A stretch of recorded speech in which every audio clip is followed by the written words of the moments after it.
Welcome, ladies and gentlemen, boys and girls, to the most magical podcast in the Midwest. The Magic in the Midwest podcast, starring USA Today bestselling author J.B. Michaels and his more successful wife, Ashley Michaels. And now, your hosts. All right, ladies and gentlemen, thank you so much, announcer. Yes, this is J.B. and Ash. And we are the hosts of the venerable, highly rated, wonderful, downloaded Magic in the Midwest theme park podcast, brought to you by MrMichaels.com and all of the works of J.B. Michaels, who is also a USA Today bestselling author of many books, and one is on sale. Perfect time for the spooky season ahead. Raftery's Ghost, a fun murder mystery set in one dark and stormy evening. Yes, it will be quite good. Raftery's Ghost is up for pre-order right now.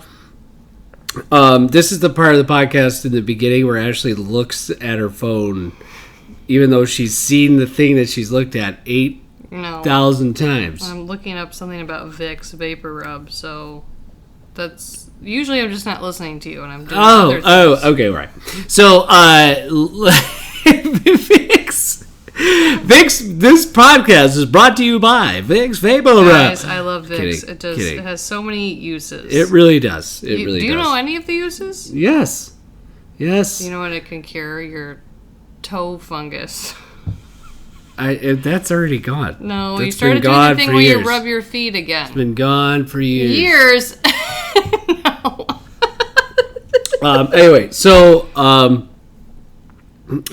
please, guys, check out the Raftery's Ghost, a Mac and Millie mystery, which is book 5 in the Mac and Millie mystery series.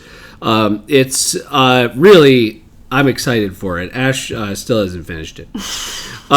She doesn't really care about me or my work. So, guys, I just gave him the last Zoa drink out of the fridge. Oh my gosh! And now we're getting... This is like some... And I went on Hogwarts Express for him. You did that for me. I did. Oh my gosh, do it she's a for lie. It's a Who lie. else was I doing it for? The kids, all the kids together. Well, also Harrison the kids. and the other kids, so they could stay together and have more fun. That's what you did it for. Maybe that was a factor. Yeah. But I also did it for me. you. You were a factor. Factor? That's a lie. I'll put my Slytherin ways aside. Oh gosh. For the Okay. greater good. Right. If that doesn't scream Gryffindor, I don't know what does. Oh jeez. You're welcome, everyone. So the wonderful Raftery's Ghost is coming out. Please check out the books of J.B. Michaels. Go to Michaels.com. Mr. Michaels. I thought you were going to say great MIB. books. Murder mysteries, action adventures, action thrillers, supernatural thrillers. Man, oh man, my imagination is crazy. Whatever you could possibly want to read. So it is a lot. They're a lot of fun, and I think you're very talented. well, wow, that's very sweet of you. I know, even after you said that I hadn't finished your book yet. Which you haven't. You had to point it out, though. I'm kind of busy. Okay. I really want to finish it. I finished a great book today, a literary classic. Mary Shelley's Frankenstein. I'd never read it. Oh, okay. I'd never read it And? before now. Very, very good. Very good. Very... Better than your reading of Dracula? You know what? It's different. It's still really good. I would say it's a better overall book than Dracula is. Yes, better overall. But Dracula, for the first 3 quarters, is so, like, in rapture. Like, it just really, takes you. So, Frankenstein's a little different, but it's still very, very good. These are literary classics. Frankenstein is considered, literature. It's just, very good. Keep saying, Very good. The snooty people of the world, the book critics of the world, Frankenstein, that kind of thing. But it's very, very good. Those people drive me nuts. Yeah, little snootsvilles. But so it's very, very good. Highly recommend reading it. I've come to think of it, I've realized that, some teachers that I knew, like, they were teaching that book in freshman year. That is not rough read for an that easy read for a 14-year-old or do you think addicted to their phone. That you're like really stupid? I think it's that I'm stupid. But also for 14-year-olds that are on their phone, it would be a rougher read. I remember we read The Scarlet Letter in like freshman year, and I was like, this is the worst. The worst. The worst. It really was not good. I wonder if I would read it again. Would I like it more because now I'm older? I don't know. But, I don't know why. But sometimes I feel like English and literature teachers kind of feel like they should do those things, because they're classics or whatever. But, I mean, that would be a rough read. It's no one speaks like that anymore. They're not exposed to that type of romantic language anymore. You know what I mean? So I want you to start talking to me like that. Right. What do you mean, like thou and this and that would be rough. You wouldn't understand it because you're too dumb. But so you guys see? No, I'm not. So so it was very good. It's interesting because there's a lot of words. Here's the interesting thing about Frankenstein. How long are we going to stay on this? Well, I feel like it fits. I feel like it fits. Come on. Let me just finish my point, and then we'll get to the rest of the potty. I feel like there's a lot of words, and the words are there for the sake of the words, and that's it. It kind of feels like the words that you're speaking right now. Exactly. You're really drawing it out. Right. I think I really brilliantly written, of course, but, Is it, though? Interesting. Sometimes I feel like certain books are given credit just because, we deemed them that way a long time ago. I think it's and it kind of drives me insane, just like the people that claim that they're well read. Like, shut up and go read Goosebumps and take a hike. Right. It's thematically, I'm saying, like, thematically, it's complex and deep and, explores themes of mankind, blah, blah, blah, so. Okay, well, so do a lot of other books. Right. But this one is fun because there's a big monster. All right, let's move on to something else. Also, no electricity in this. Okay. There's no electricity. Okay. I don't want to know anymore. I don't care. I don't care about I'm books. never going to read it. I don't care about the literature. What is that? Anyway, so check out the works of MrMichaels.com of JB. Also, ladies and gentlemen, we have a subscription podcast as well on Magic in the Midwest podcast.bandcamp.com. One of these days, Ashley and I are going to sit down and have like a really good, in-depth, like actionable meeting about, the Magic in the Midwest podcast. This is the 99th podcast. Well, I mean, we could have done that while you weren't as busy, but you just sat up there and did nothing. 100 is coming up. This meeting is just going to be all the things that I need to do. No. Even though I'm busier. That's not true. I'm definitely busier. That part's true. That's not true either. Yep. There you go. It's not even close. No. Not so much. What have you been doing for the last 5 months? Not a lot. What are you talking about, girl? What's wrong with your teeth? You know what you're talking about. I do know. No, you don't. I do. Anyway, she doesn't. I do. She doesn't read books. Okay, so I do read books. Anyway, I don't know why would you say that? Shots fired. I'm firing back. My shots are legit. Right. So basically, Magic in the Midwest podcast is our subscription model.bandcamp.com. So please, if you want to check that out, for as low as $3 a month, you could get a bunch more content of JB and Ash being silly and arguing and debating over which attractions are better and just it's a lot of fun. Which one of us is better as a person? Which one of us is a high quality human individual? One of us is not. One of us is dirt. And it's not me. No. So, also, through this podcast, we have met some amazing people. And her name is Emily. Emily? That's my cue to yes, take over? Look, It's not up on my phone either. Emily... So she can't do it. No, but you accuse me of doing that. That's usually not what's up on my phone. Okay, go.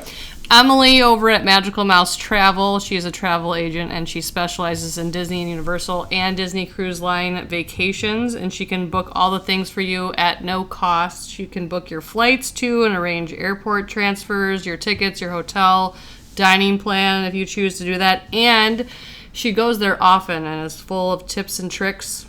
She knows tips. We think. She's full of tips. We talked about that on our last podcast. But she is super awesome. Just a really nice, kind, lovely human being that we are very lucky to know. We book our trips through her often. And like I said, her services come at no charge to you. She will send you a no obligation quote and itinerary. And we'll send you a packet of things with a bunch of helpful stuff. I mean, it's just great. And if you're the kind of person that likes to book a lot of your own stuff, but you want to help someone out, she can actually book the tickets through her, but then you can do a lot of your own planning if you want to. So yeah, Emily is just about the best there is when it comes to just being a quality individual. She is. And also she really knows her stuff. Okay, she really knows her stuff. Mm-hmm. She just took a cruise, and she's been to Disneyland recently. Yeah, Disney World. And the cruise apparently, and from what I understand, many people are saying that Disney Cruise Line is by far the best product that Disney Destinations currently offers. So. That's interesting, right? That's saying a lot. If you don't want the hustle and bustle of the theme parks and the attractions and all that, apparently Disney Cruise Line, you guys, is the place to go. So please reach out to Emily at Magical Mouse Travel. Book your cruise, book your Disney stay, book your Universal stay. She is great, and tell her that we sent you. The Magic in the Midwest podcast sent you. Okay. Yes.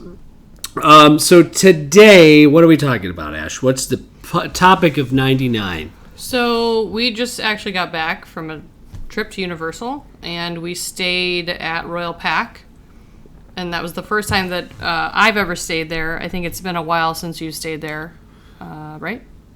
Yes. Yeah. And we had a really great experience there, so I thought... I think maybe we were just going to talk about our review of the resort. Yes. Or yes. Yeah, we could talk about the Lowe's Lowe's Hotels.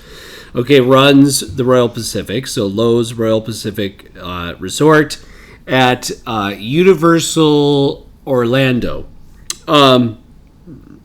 Okay, so interesting thing. We've touched upon this in the past, but. Probably should remind you guys. Okay, so now when Universal Orlando, when Islands of Adventure opened, it was part of a big expansion of the Universal property. Okay, so when 1999, I think it was, when Universal Islands of Adventure opened, it also opened Portofino Bay Resort, Lowe's Portofino Bay, Hard Rock Hotel, and Lowe's Royal Pacific. Oh, so they all opened around the same time? So they opened at the same time. Oh, okay. At the time, the most the flagship resort was Portofino Bay.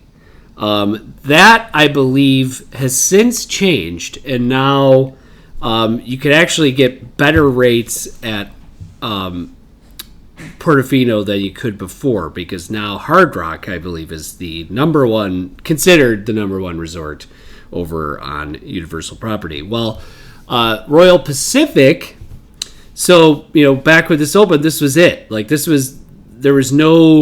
were the three resorts that they had on property. They were connected via the canal there, so you could take boats, they're called water taxis, to and from Universal City Walk and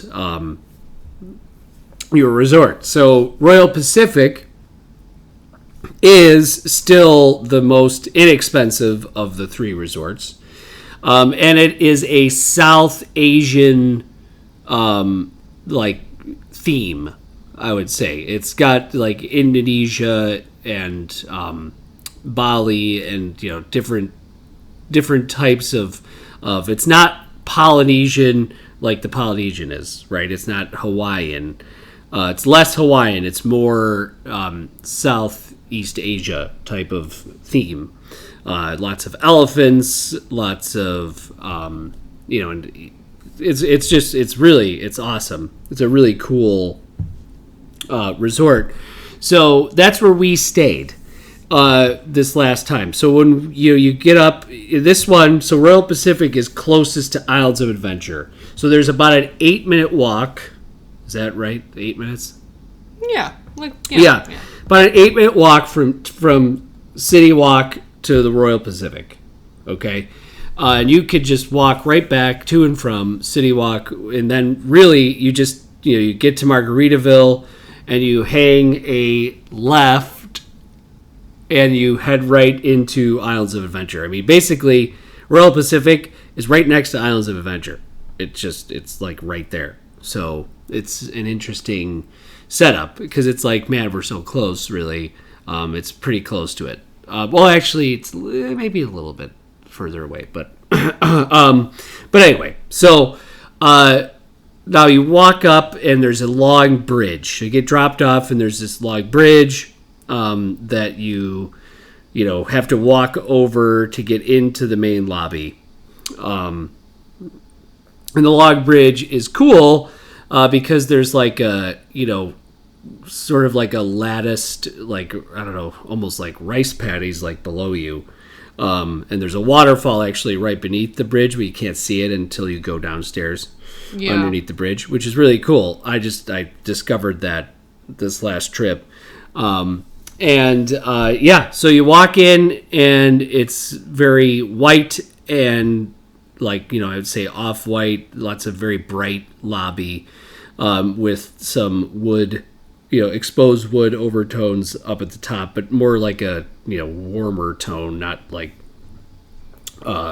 dark wood, I would say, not cherry, but it has more of a that kind of look to it, a lighter tone. Mm-hmm. And then brighter, I guess you could say. And then it smells really good in there.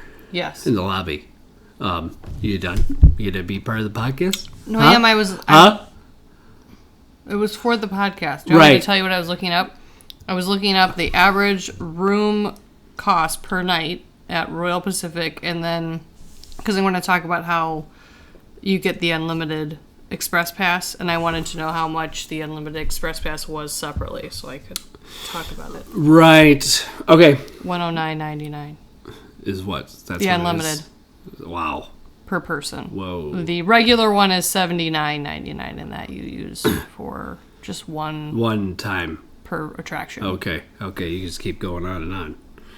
And it looks like the average room cost looks like, mid fours. Wow. Depends though. If you're staying at a more, busy week, you can get up into the 5s, 6s. Yeah. It can. Yeah. That's crazy. Yeah. All right. So, okay. So, beautiful, beautiful resort. Mm-hmm. It smells really good. We can't really pinpoint what the smell is. It's not floral. It's really not floral. Yeah, I guess it isn't. And it's not overwhelming. That's a big thing for me because I kind of get headaches. But I really liked the scent. It's more light and male cologne smellish. Like it had smellish. It had a cologne, more of a cologne smell than like a candle smell. You know what I mean? Like it had. I thought it was more. I mean, it wasn't overly. No, wasn't floral, like Axe effect, but it was no, it wasn't like or something like that. Cool water. It was not Axe, correct? So it was somewhere in the middle. Yeah, it was a really pleasant smell, and it really was only pumped into the lobby. Yes, and we found, I don't know the name of the shop, downstairs by the pool. Yeah. But we found candles in there that were scented candles that looked like they were called, I don't remember. It was called Pacific Hotel. And it smelled nothing like the scent in there, and I was hoping that it would. Yeah, because I want it. Yeah, and the other ones in there did not either, so we'll have to see. Those looked like the Magic Candle Company. They were. They were? Because a lot of people have copied them now. No, I think it was Magic Candle Company. So maybe I'll see if I can find one that's close to that. We'll see. Anyways, it smelled great in there. It smelled really good. And then if you keep walking, you'd actually walk back outside. So if you went straight, you would walk into an open air atrium with a big reflecting pool and a bunch of sculptures of elephants squirting water into this reflecting pool. Which is a place to sit out there. It's very pretty. It's very nice. And then, they've since redone the lobby. Like, this lobby is different from when it was first opened. Like, they've spent money on this resort because it's one of their flagship, it's one of their top resorts. They're one of their deluxe resorts. So if you're considering, like, Universal, and if you want a frame of reference, like, Royal Pacific, is a Universal's version of a Disney deluxe resort, right? I mean, that's what it is. Okay, It's supposed to be one of their top tier resorts. Yes, because they have a bunch now. So so that's what you have to keep in mind. And like you said, the money can really range. It could be. I mean, I think that's true for most places. I put a few different dates in there. I was just doing that just now, and one of the weeks the first week I put in was actually Thanksgiving week, and I didn't do it on purpose, and I was like, whoa, why is this How much was it? It was like $668. Holy cow! Yeah, and then I was like, oh, okay, it's probably because of a lot of people travel during that time. So then I put in earlier dates in November, and it dropped down to like $414. Still for the same room. Yeah. Is that higher than you thought still? Yes. Really? Yes. Oh. Yeah, it's way higher. I mean, I thought I think fall is just in the 300s. Really, I think we were, but I think that's per night. I think the longer you stay, probably the more it drops down per night. And I think fall's just become maybe the most expensive time to go in general. And I was looking at November, so. Yeah. Fall is now, like, for some reason, has become because of, theme parks have figured out what people want, and they love, and since Halloween is huge. Like, but for that, it's even past Halloween Horror Nights, though, so I was surprised. Right, but I'm just talking about fall in general. Yes. So if the fall with the frickin' Mickey's Not So Scary and Halloween Horror Nights, like now fall is crazy. Like there's not a downtime anymore in theme park world. There really isn't. Maybe in January after the kids go back to school, and maybe for like this window of time that we're in right now. Right. Like before, like I'm like. Literally the 2 weeks between when Horror Nights starts and kids go back to school in the middle of August. Like, that is maybe when it slows a little bit. But, I mean... Yeah. But it's, it's crazy. So if you go to... Now, if you walk into the lobby and you head to the left, that's where the check-in counter is. And it's big, and my gosh, you guys, the amount of people that were checking in. Well, we were there. We just got back. So this is why we're talking, about this. We just got back, and the lobby was jammed every single morning. Jammed. Yeah, only in the morning, which is interesting because a lot of people will fly in and they're not there that early in the morning. They kind of get there in the middle of the day or a little bit later, even if you have a really early flight. So that was a little odd, but there was a convention or two at the resort. Yeah. And then also there was a lot of British people there. Europeans in general. Just but a lot of Brits. Yeah, a lot of Brits, yes, a lot of British people. We heard the accent everywhere. Yeah, that was definitely the most prevalent. So I don't know if there was a British company having a big convention there. That's the other thing about Royal Pack. Royal Pack can fill up quickly because it is their convention resort.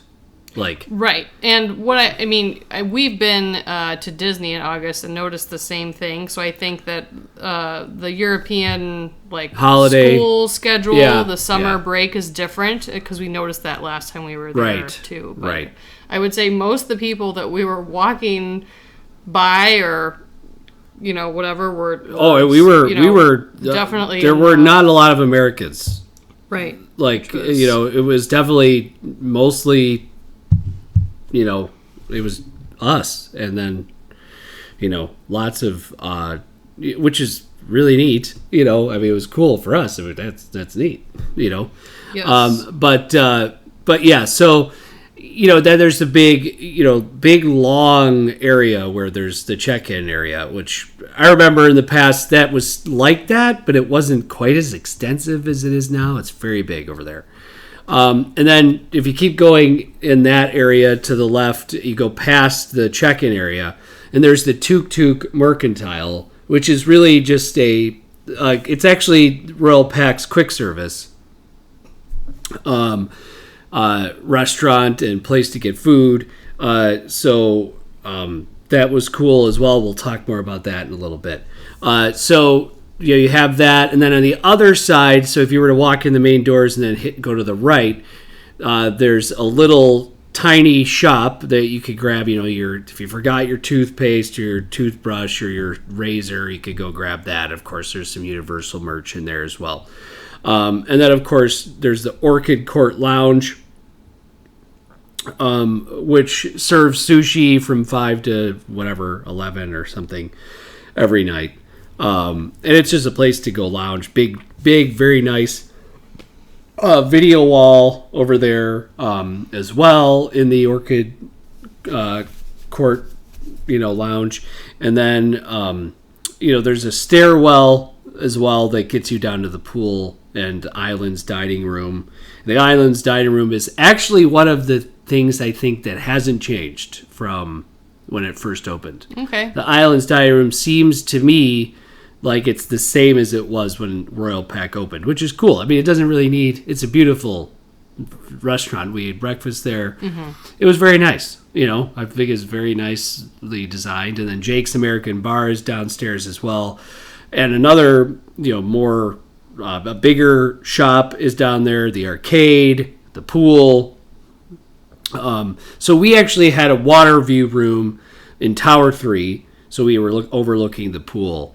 And then, we went up to, we were on level 4 of Tower 3 and had a water view. What did you think of the room, Ash?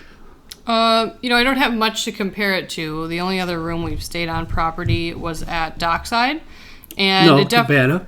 Oh, and Cabana. So definitely, I think, smaller than Cabana. The room. Yes, definitely. And bigger than Dockside. Yeah. The room itself with the decor and aesthetic was, there were some grays and whites. And which you liked. You didn't like the orange flowers. Yeah, I wanted to like it more. When I was there, I know this sounds really judgmental. It looked kind of just like a tacky... I forget what you call those things, like a wall decal. Like it just didn't. I don't know. Just I think the idea of it seemed not a fan of better the flower than it was. It was fine. It wasn't like my favorite thing, but it was fine. I can be kind of picky with rooms. I things I did not like about it were the bathroom situation. So there was a closed off area with a toilet and a standing shower, and the door did not lock. So there was a sliding door, and it didn't lock. I mean, that's not the end of the world. But then the other part of the bathroom with the vanity and the sink, there wasn't like a separate like area there with like a door. So if you were staying with other people or something like that, like, right, Harrison's getting older, tight. Like, you have to take all of your clothes into the bathroom with you. You know what I mean? And it was a really small area. Is it the end of the world? No, but I felt like that part was a little uncomfortable if you were sharing a room with, other people, or the fact that my son's getting older and, I can't just like walk out and get dressed anymore. Like, I had to bring everything in there with me. Like, that part was kind of annoying. Yeah. So now, okay. Now, you have to realize that we're snotty DVC members who are used to having loads of space. Okay. So, now, yes, that's true. But I've also, I agree. I'm going to say that. But I've also stayed in motel rooms and everything else growing up that were not fancy rooms. For the amount of money we were paying per night, I would expect a better room. A little bit more. Okay. Yeah, the rooms at Royal Pack. This is the reason why Royal Pack is the cheapest of the 3 flagship Lowe's resorts. The rooms are not big. The rooms are small. And to be honest with you, we stayed just for 3 nights, and I started to kind of feel it. Like, I was like, okay, I'm ready. I'm ready to get out of here. Yeah. You know what? The room size didn't bother me as much as Dockside. But again, at Dockside, we were paying a third or less of the price that we paid for Royal Pack, or that it costs. Yeah. And my other issue, which I think is better at Disney resorts, not that it's a comparison between the two, but the soundproofing from the hall is bad. It is so bad. Like, it's almost like we didn't have a door. Yeah, the soundproofing is very poor. People are just terrible. I get it. You're coming home or back to your resort, and your kids are kind of like, I'll forgive that, as they're running down the hallway and you kind of get situated in your room. But we had this like teenage kid that just decided to FaceTime his girlfriend like right outside our door for about 45 minutes, and we could just hear everything he was saying, everything she was saying, and it went on and on and on. And then there were kids that were just floating between a few rooms, and I think the oldest one was about 4. Oh yeah, they were it was that good. And they were knocking on their parents' room door, and the parents weren't opening the door. They just weren't paying attention to them. The kids were screaming. So that was, part of it. The other part of it was that night specifically, there was a huge storm. So most people were forced out of the parks and were kind of just like at the resort without much to do. Yes. But the soundproofing out of 10 was a 0. Like, it was terrible. Yeah. Soundproofing. Like, our door was open. You didn't hear it, but I did. Their soundproofing in the room was... I heard people's alarms going off that, like, we're in a different room. Right. Like, I did hear that. Okay. I know you're going to hear stuff sometimes, but I would hear someone's phone going off. I feel like that's kind of intense, though. Yeah, I did hear the alarm going off, and I did hear, then our room itself, the air conditioning unit was like dripping condensation in the vent. It was like clicking. It was like clicking, and we didn't really notice. We noticed it the first night, and then it seemed to be better, or maybe we just ignored it. But it was clicking. We did have an engineer guy come in, and he said, it's just the nature of these in the wall units. Like, this is just how it is. Like the way that it is. And to be clear, guys, JB is not a light sleeper. So the fact that he heard these things and it kept him from falling asleep is kind of significant. Yeah, and there's no balcony. There's no balcony. So you're paying top dollar, and you can't like go sit out on your bed. Well, here's the thing. I think that the nature of City Walk is loud. Is, people drinking and stuff. And I'm not saying everyone that goes to Universal is like getting hammered and going back to the room, but it does prevent people from sitting out on their balcony at 1 in the morning, having too loud of conversations. It probably cuts down on a lot of the noise complaints for them. But I could tell from when the doors slam really loud too. Yeah. Which I think when you stay in a hotel, they all kind of do that. But I feel like they probably just didn't. I feel like they chose to go with really thin doors. They were light. And then they didn't do any sort of choice with like the slow closed doors. Like they selected none of those options and just went for. And so we had people by us that were sharing, or like, they had a few rooms next to each other, and they're just going in and out of the rooms, in and out of this room, in and out of that room, into this room, that room. Kids are flying back and forth. And I mean, we're watching TV and all we could hear were the doors slamming over the TV over and over and over again. Now, part of that is just people not being considerate. Again, it's vacation. I expect to hear other people. But lately, I feel like people are just really, like, it is a shared space. Like, you have to be a little bit more considerate, aware of that. Other people. So, anyways. So, rooms are, the shower was nice. It had, like, you could switch the mode, and then you could use the handheld shower head, which is always nice. And a note, it actually had decent water pressure. The last few times we stayed at Disney, it's been like I could barely get the shampoo out of my hair. Did you try the Yes, massage? Mom had the same problem. Weird. Okay, I didn't notice that. It was like barely dripping out of there. It was terrible at both places. Huh. So there's, I would say the furniture in the Royal Pack room, plenty of charging outlets, plenty of USB ports, plenty of, that was all good. Mm-hmm.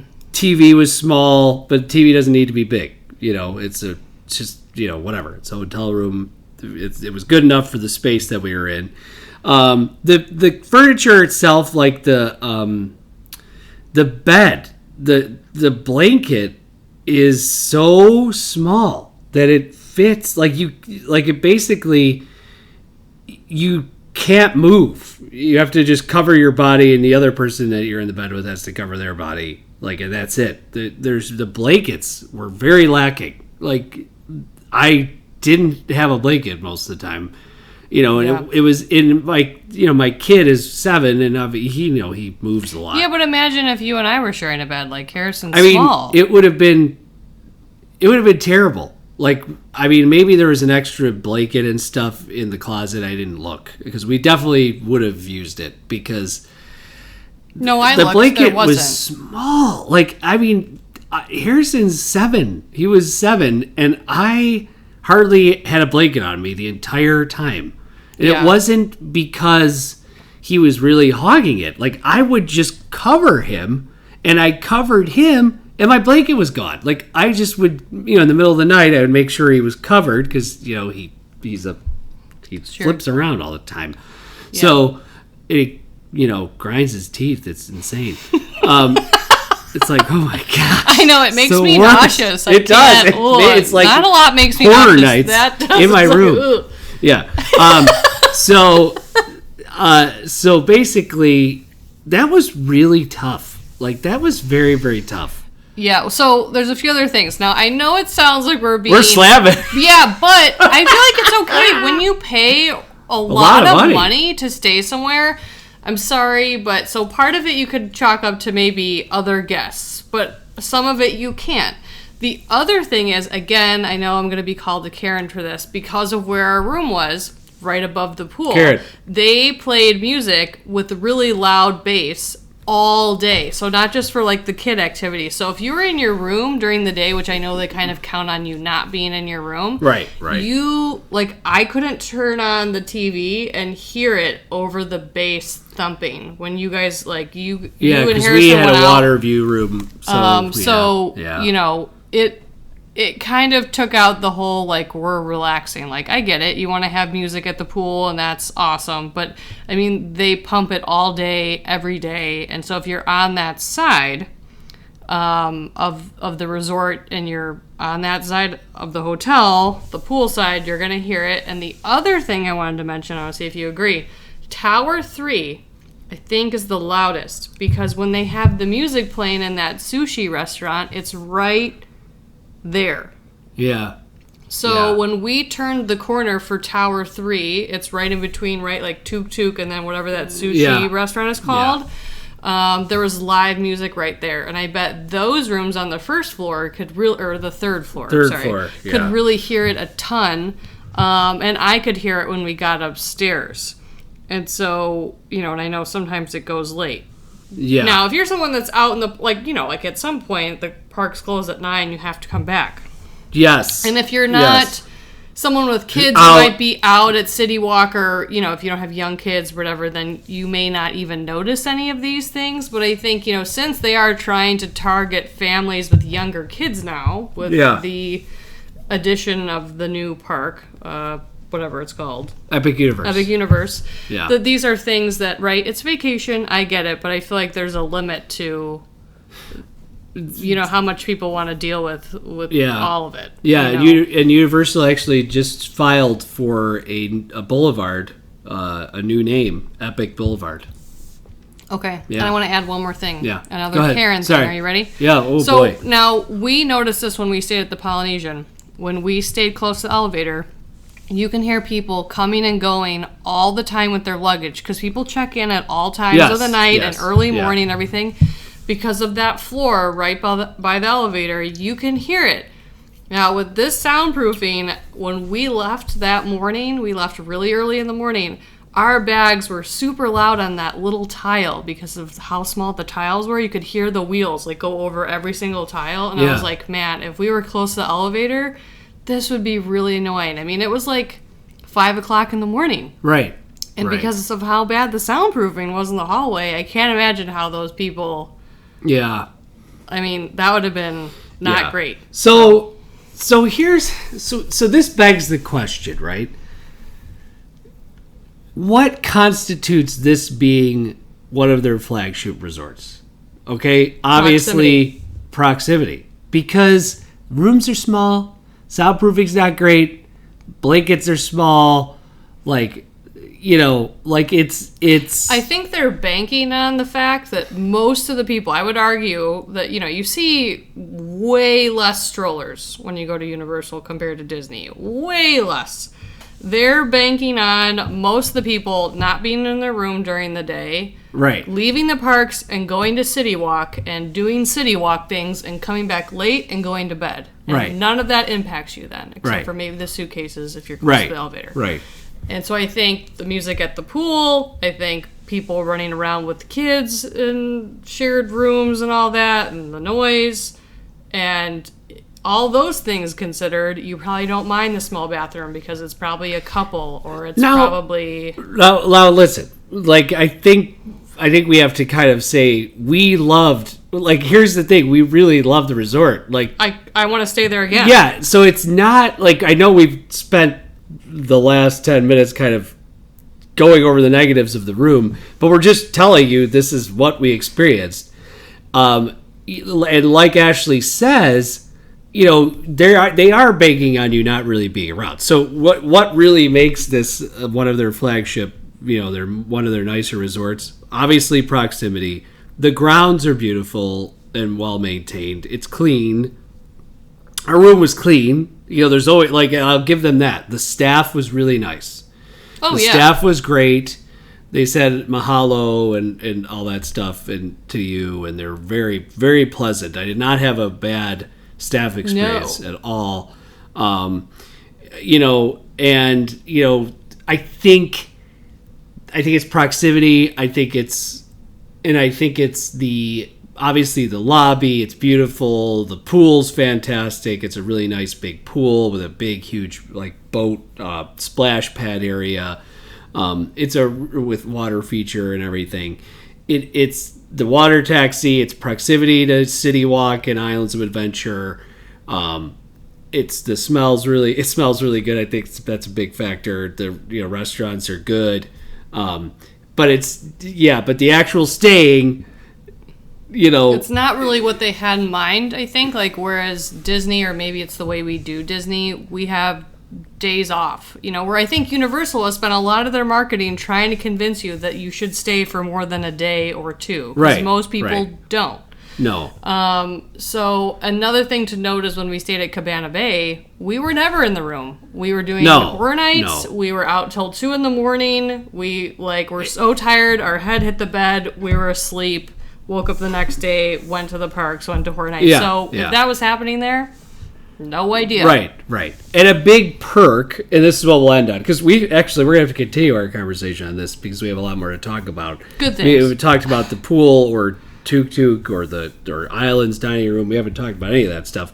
But big perk of staying on property at one of the flagship resorts. Now listen, this is only if you stay at Portofino, Hard Rock, or Rose Royal Pacific, is the unlimited Express Pass. Right. There's 2 tiers of Express Passes, the regular one and the unlimited one, which is part of your stay. For every single day that you're there, for every person in your party, you get an unlimited Express Pass. Yes. Which is a game changer. Yeah, unlimited meaning that you could get off the ride after using your Express Pass and go right back into the Express Pass for the same ride. If you get a regular, normal Express Pass, you can only do that ride once and that's it. For that day. Each day. This is unlimited. Right. We used it for Forbidden Journey twice, I think, and E.T. twice one day, and maybe a few other things. Yeah. I mean, it basically what this does, so it's interesting. I think maybe our access to perks might have impacted how we felt about Royal Pack because we saved a ton of time. We were done, if we really tried, Ash and I could have done both parks and the rides in those parks multiple times because of the unlimited Express. We did. And the last night we were there, we were hit with a big rainstorm or thunderstorm that went for the remaining time of the park being open. And so we pretty much left. Everybody did. And a lot of the rides were closed. And luckily it didn't really impact how we felt. First of all, it's Florida in summer. You have to anticipate things like that happening. Yeah. We had already done everything, and most of the things we had done 2 or 3 times already. Yeah.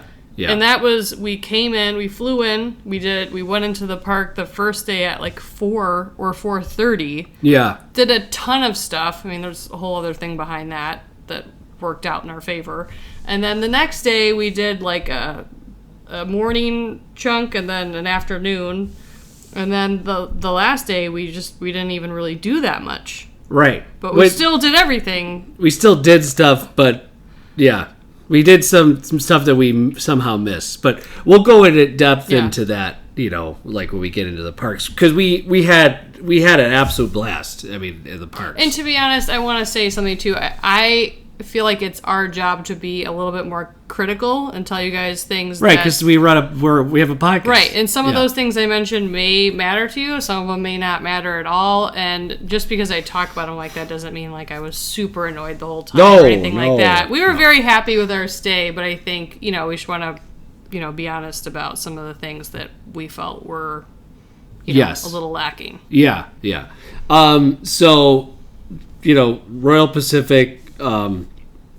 Great place to stay. We're going to continue this conversation about Royal Pack next podcast, and we're going to talk about our first night, which was insane because we had probably the most epic night ever at the Wizarding World of Harry Potter in both parks. We did. It was legit epic. We did the most that 3 hours or 4 hours than we did any other day. It was truly magical, and we spent it with some great kids and great a great family. Yes. Friends of ours, great family. You're going to say Framley. Framley.